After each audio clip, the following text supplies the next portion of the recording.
비대위와 윤핵관을 향해 일침을 놓다. 보수의 구원투수 임명진 목사. 2016년 탄핵 소추안 가결 이후 새누리당, 자유한국당 비상대책위원회를 이끌며 당의 혼란을 수습한 경험을 바탕으로 주호영 비대위를 향해 당의 정상화를 위한 조기 전당대회 등 해법을 제시했는데 주호영 비대위원회는 어떻게 당을 정상화하느냐라는 게 최대의 의무고 최고의 가치입니다.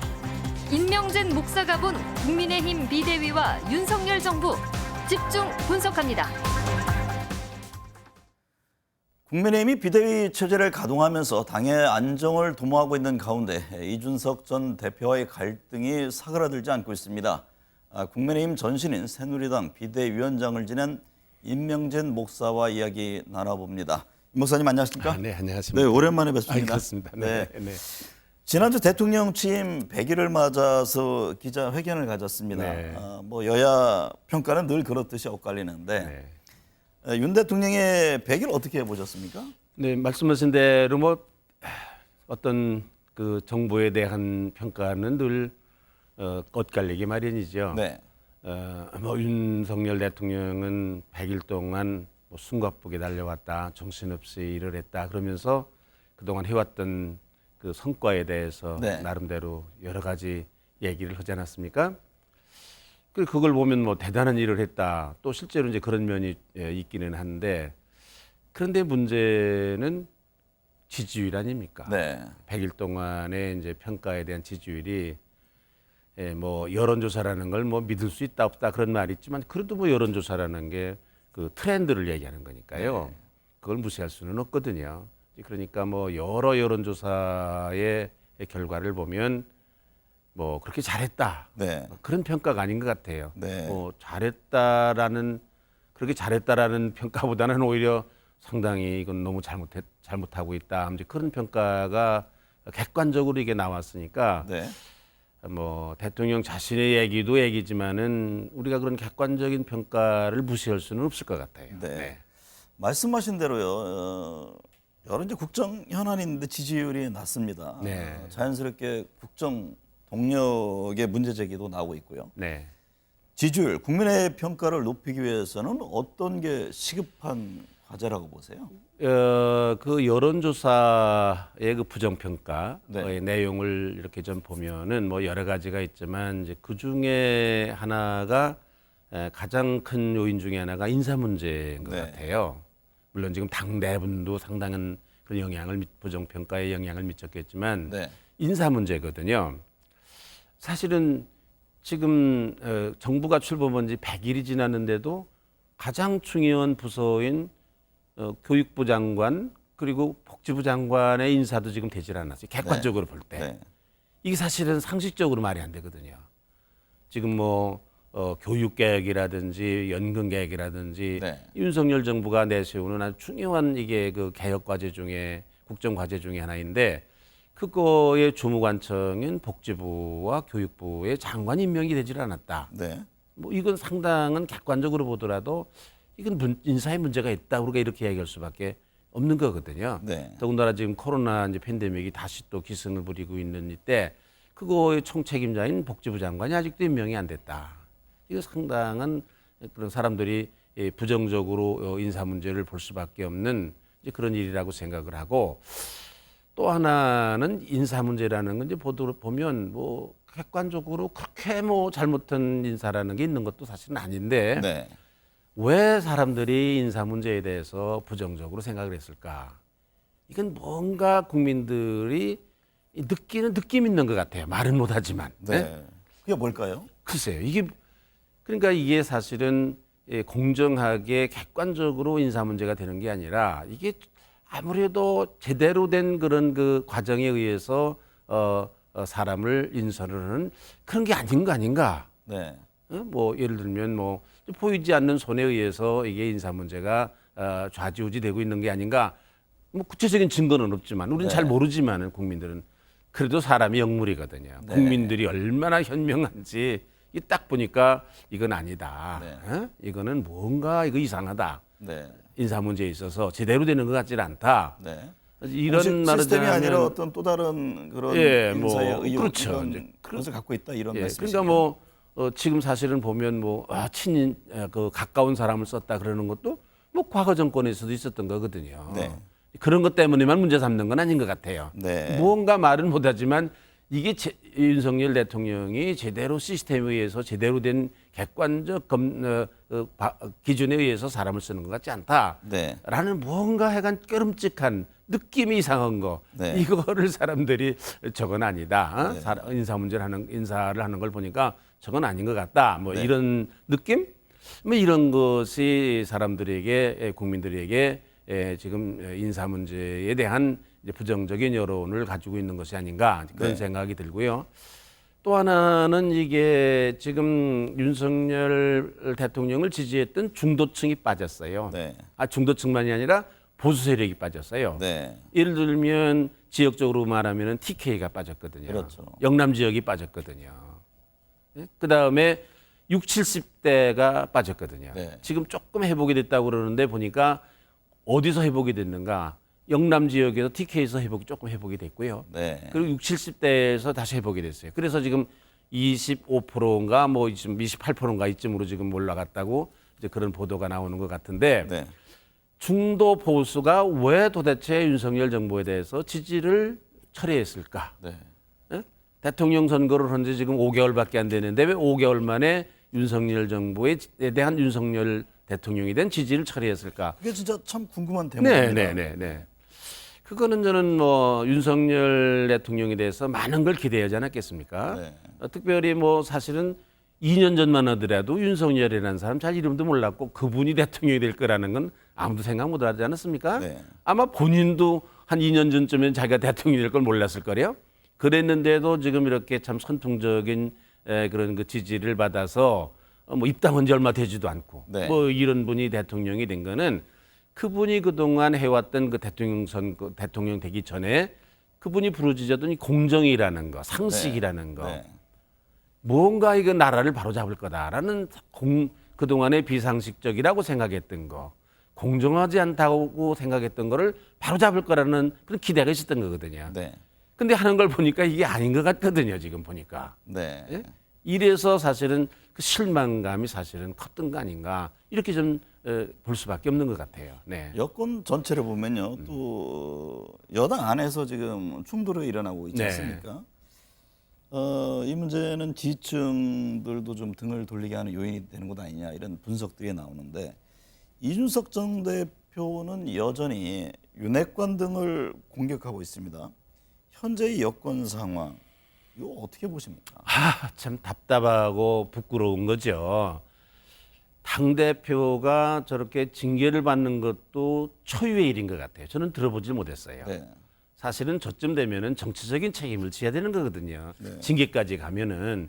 그런데도 여전히 남아서 당에서 계속해서 자기 당을 비판을 하고 저렇게 여기저기 충돌을 하고 갈등을 일으키는 거 저것도 참 볼썽사납기 그지없는 일이거든요. 네.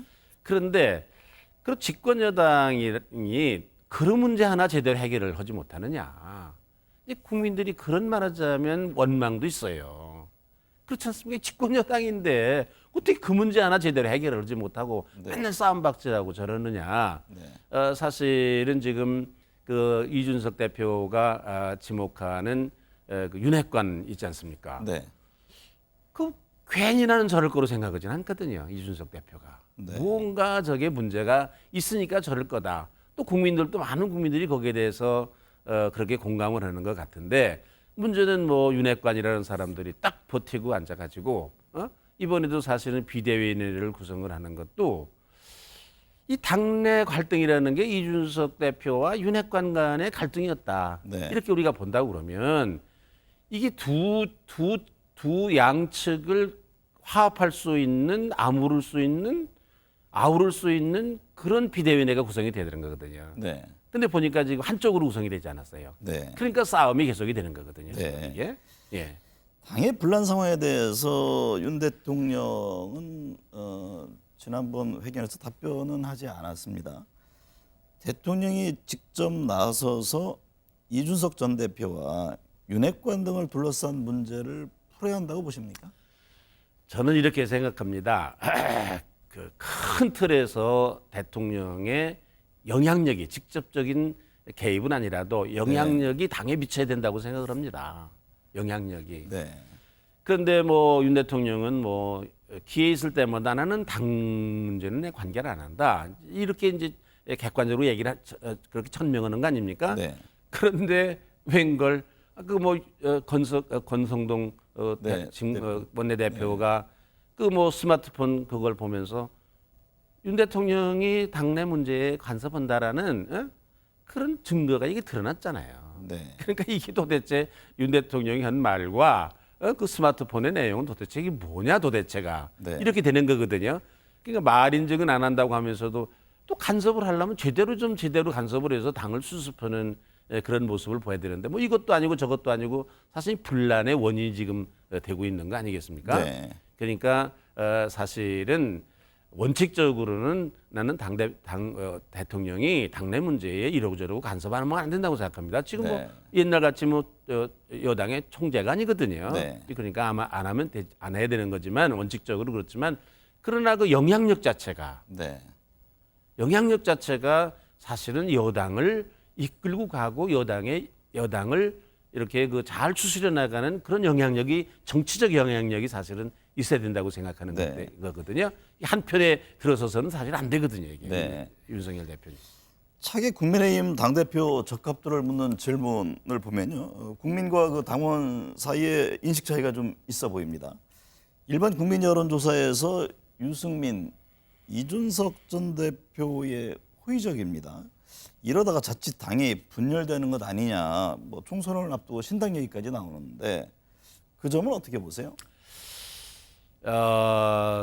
지금 그 여론조사를 저도 보기는 봤습니다만은 뭐 저는 그 여론조사의 그 내용은 그렇게 우리가 짐작할 수 있는 거라고 생각합니다. 뭐 이준석, 유승민에 대해서는 일반 여론조사이기 때문에 옛날부터 이준석 대표가 될 때부터 제기되었던 문제가 이게 역선택이라는 거 이런 거 있는 거 아니겠습니까? 네. 그래서 저는 그런 영향이 저는 있을 거로 사실은 좀 보는 거고요. 신당이라는 거 새로 정당을 창당하는 거 쉽지 않습니다. 네.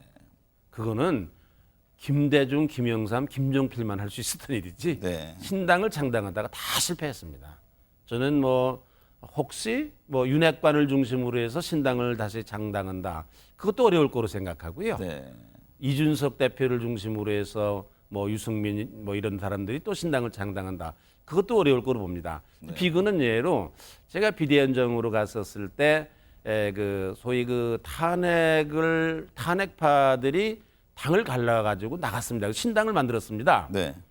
사실은 나간 사람들이 30명밖에 안 되지만 남아 있었던 80명보다는 선수가 더 많았어요. 네. 중진들만 다 나갔거든요. 나중에 어떻게 됐습니까? 그 사람들 정당 못하고 도로 들어왔습니다. 네. 그렇기 때문에 이게 신당을 창당한다는 건 뭐 신중한 해야 되는 일이고 한 번도 성공해 본 적이 없는 게 우리나라의 정치적인 상황인 것 같아요. 여론조사에서는요. 김건희 여사의 행보에 대해서 부정적인 여론이 높습니다. 제2부속실 신설 문제에 대해서도 여전히 논란이 진행 중인데요. 이 문제는 어떻게 풀어가야 한다고 보세요? 저는 역대 대통령을 우리가 쭉 봐왔는데 가족 문제 때문에 곤혹을 다 치렀어요. 네. 가족 문제 때. 이게 대통령의 가족 문제라는 게 심각한 거거든요. 잘 다뤄야 되는 일이고 잘 단속해야 될 일이고 또 아무 문제가 없다 하더라도 근거 없는 루머가 나오기가 아주 쉬운 것이 대통령 가족들 문제예요. 그렇기 때문에 사실은 이게 윤석열 정부에 들어와서 제2부속실을 없앴는데 나는 그거 안 된다고 생각합니다. 네. 엄연히 있는 대통령 부인이고 대통령 부인의 역할이 있는 건데 어떻게 그거를 제2부속실을 폐지를 합니까? 네. 이건 전 공식화해야 된다고 생각합니다. 네. 김건희 여사가 활동 안 할 수가 없거든요. 대통령 부인인데 이제 공식화해야 된다고 생각하고 더 중요한 거는 그 특별감찰관이 제도라는 게 있습니다. 네. 뭐 박근혜 대통령 때 있었고 문재인 정부 때 없었지만은 네. 이 특별감찰관 제도를 저는 활용해야 된다고 생각합니다. 네. 그래서 대통령 가족들이 대통령의 부인이라도 무서워할 수 있는 사람이 가야 된다고 생각해요.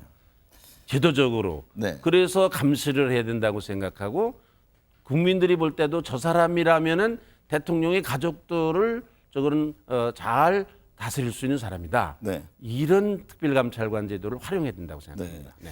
국민들은 지금 민생 우선을 주문하고 있습니다. 하지만 전 정부에 대한 수사 또 경쟁 상대였죠. 이재명 의원 둘러싼 이런저런 수사가 진행되면서 지금 여야 간에 지금 갈등이 격화되고 있거든요. 지금 여수야대 상황에서 뭔가 좀 국면 전환이 필요한 것 아니냐. 이런 지적들에 대한 입장은 어떠세요? 그 적폐청산 또 요즘은 신적폐청산이라는 말이 있는데 그거는 대통령 중심제 하에서는 저는 불가피한 일이라고 생각합니다. 네.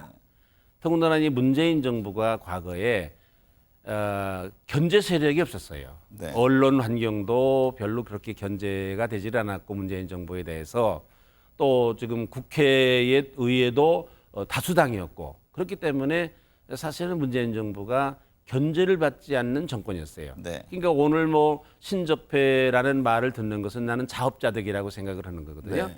이거는 많은 국민들이 그냥 가서는 안 된다라고 생각을 하고 있는 거예요. 네. 그런데 지금 윤석열 정부가 하는 거를 보면 이게 집적거리기만 하지 무슨 성과도 없는 거예요, 이게 지금. 네. 그러니까 사람들이 별것도 없는데 저러는 거 아닌가 이런 지금 의심이 들기 시작한 거예요. 네. 그러니까 이게 하려고 그러면 제대로 하든지 네. 아니면 이게 그만두든지 사실은 이게 양단 간에 결정을 해야 될 일이라고 생각합니다. 네.